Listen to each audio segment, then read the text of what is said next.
জমিতে পরিপক্ক পাট অনেকে কেটে জমিতে রেখে দিচ্ছেন। মধ্য শ্রাবণেও পানি আসেনি মানিকগঞ্জের বিভিন্ন বিলে। এ কারণে পাট নিয়ে বিপাকী কৃষক। তারা জানান, হাতে গোনা ২-১টি পুকুরে জাগ দেয়া গেলেও বেশিরভাগ পাট ফেলে রাখা হচ্ছে। পানির অভাবে আঁশ ছাড়ানো নিয়ে দুশ্চিন্তায় তারা।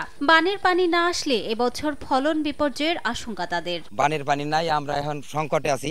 এই পাট জাগ দেওয়ার কায়দাই নাই। পাট বুনছি, পাট বাত্রিয়ে মরে যাইতেছে, জাগ দেওয়ার মতো জায়গা নাই। পানির খুব ক্রাইসিস, পাট নিয়ে খুব বিপদ। আমরা অর্ধেক মানুষের পাট মরে যাব শুকনায় করে। টাকার বিনিময়ে জাগ দিতেছে। একটা জাগ দিলে মনে করলেন যে ১,৫০০ করে টাকা নিতেছে। পাটের ভালো ফলন পেতে রিবন পদ্ধতি ব্যবহারের পরামর্শ কৃষি বিভাগের। পাটের আবাদ মানিকগঞ্জ জেলাতে ধীরে ধীরে কমে আসছে।